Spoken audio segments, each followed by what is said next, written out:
So it's on a special occasion we have joined by Colin Jackson. When it comes to athletics, this name is a very famous name, and we have joined by him as he has come here to join the TSK 25 Tata Steel Marathon over here. Colin, I just want to know that this TSK Marathon, how you look into it. Do you know, I'm so excited, first of all, to be here, right? to witness this, because I've heard on so many occasions about the race and about the competition, and the fact that we have 17,500 people, a sellout crowd, who will participate in a sport that I absolutely love is for me so moving. And so I'm really proud that I'm actually here to be able to witness it and be very much part of the occasion. You are excited about it, I know that, but how you think that the young generations, those who are busy in the video games and right now in the cell phones, because it's a daily need for everyone, so coming out from there and joining sports is how much important for today's life, because it's a massive weakness in nowadays. Yeah, you're right. I mean, it's a problem all over the world that we have. And what we try to do is just try and inspire as many young people as we possibly can to realize what the world has to offer. And if it starts with something so basic as running, where everybody can find the time, find a bit of movement to do that, and what kind of lifestyle it can create for you, apart from the bonuses, the obvious bonuses of your health, your fitness. I mean, look at me. I'm from the United Kingdom, and I'm traveling the world just because I can run. So, you know, these are the kind of things we want young people to see and be attracted to, and hopefully it will really truly change their life when they realize the opportunities that sport can give you. Yeah. So you know that it's a funny fact, not a funny fact, it's a fact, because he is from UK and he has played cricket all over his life. After that, sometime he joined athletics. And I want to know the transition of the journey, because in United Kingdom, especially, people follows football and cricket more. And you came to athletics, and that's a disaster, and that's a massive transformation. I want to know that. Yeah. Well, you know, my parents are both Jamaican. And when I was growing up, the West Indies cricket team were really strong and vibrant. So the team were people that kind of looked like my parents, talked like them. You know, the players looked like me, so yes. I was inspired to be successful like them. But then there was this time when I didn't get selected for a particular team, and I thought I was really good enough to be in that team, and I felt I wasn't selected for that particular team because of the colour of my skin. So I wanted to go to a sport where I was completely in charge of my destiny. So in athletics as a sport, if you work hard and you cross the line first, you are first, no argument. So that's the reason why I ended up doing athletics. And does anyhow cricket inspired you to choose athletics?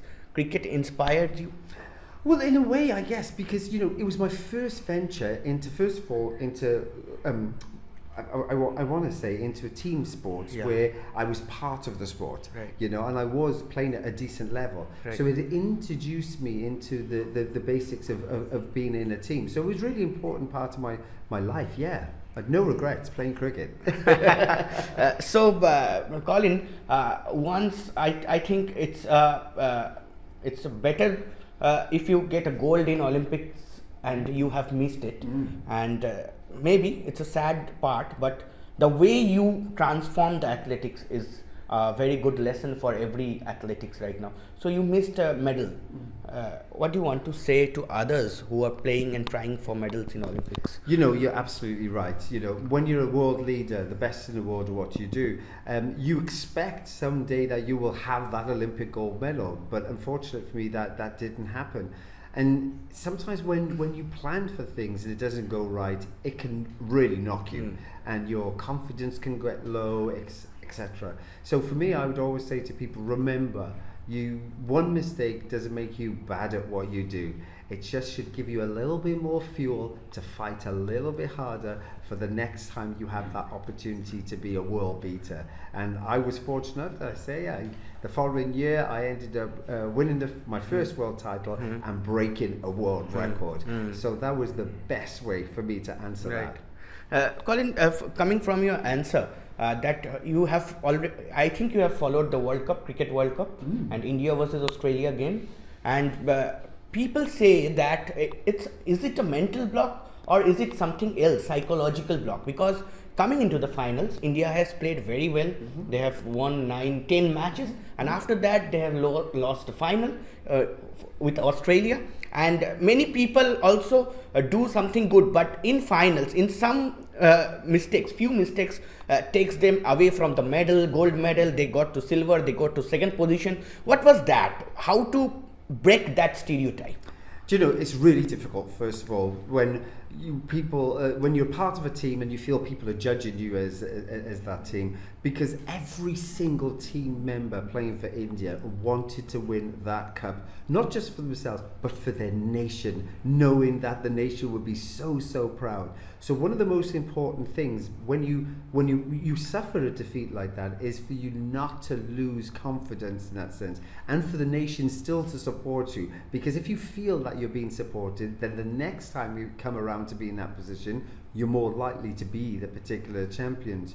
But sometimes there's just pressure, and in really high class sports, tiny mistakes with world class opponents, they will jump on it, and that is seemed to what happened with India in that sense. So I feel very, I know the pain that the Indian team was suffering there when I was watching that final, because everybody expected them to win. We'll be honest, and even that's across the world, we expected India to take the title. Colin, coming to athletics, that how you see Indian athletics right now, because we have seen Neeraj Chopra is doing very well right now, and after that, in few decades of Indian athletics journey, I don't see except Neeraj Chopra there is anyone who is doing well. So what should India could do right now, and what to say about Neeraj Chopra? Well, Neeraj, he's an incredibly talented athlete, world champion, Olympic champion in the javelin, and he has that aura about him as a general global superstar. But the undercard is doing very well for the Indian athletics as well now. I think he's broken through the ice, is the word I want to use. So you've got great long jumpers, great female 400 meter hurdlers, good distance runners, amazing 4x4 men's relay team as well. So that is really what's important, to inspire a generation of runners, because they're looking at different people who look like them, who are winning, and that is going to be so important. Because in our world of athletics, every single nation belongs, and we want to really show that every single nation can win medals at the highest level. And I think right now, India is on that verge of making that big breakthrough into world sport in athletics. So what sort of things can India could add on to gain some more medals in Olympics, especially in athletics? Because in shooting it's coming, in other sport it is coming, but in athletics, right, like heptathlon or anything else, the hurdles and running, and also javelin throw, what sort of things could India add? One of the things we got to remember is that certainly our sport athletics relies a lot on what I describe as nostalgia, and having a history in a particular sport allows you really to perform well in it, and you could, hence the reason why you're so great at cricket. You've got great cricketers in the past that have come on, that have been great role models. So it takes a few generations for people to really become good when they see their role models. So if you think now Chopra is doing very well, and he is now becoming one of the role models, and slowly but surely you're getting other athletes that will then shine. So it'll take a little bit of time, but I'm pretty sure you're going to get there. Yeah, for sure. Last question. That is, the Tata Steel 25K Marathon is going on Sunday, and what your message to the people of Kolkata, and also how you are enjoying Kolkata right now. You have Mishti Doi and Rasgulla over here. Do you know, I've thoroughly enjoyed Kolkata so far. People have been so nice and warm and friendly and relaxed, but also very joyful, which is lovely to see. So I'm expecting exactly the same thing from all the runners on the weekend. It's going to be just truly fantastic for them to be part of this. So for me, I would say, come celebrate with us and enjoy that run. So you have Mishti Doi and Rasgulla over here, the food of Kolkata. Of course. So I've tasted very many dishes so far, and I've been. So what do you like much so far? It's a culture, food. What else you like from the Bengal? That is Bengal, right? Food and culture. That just really rounds it up so beautifully well. And I think I've been lucky enough so far just to touch a tiny bit of it. Thank you very much. Here the Colin Jackson with us, and he's going to join the TSK 25K Marathon on Sunday as well. He has said about Neeraj Chopra, who is doing well, and he will inspire the Indian side and Indian athletes in the coming future. With camera person Prabir Vishwas, Anirban Sinha Roy for India Today, Kolkata.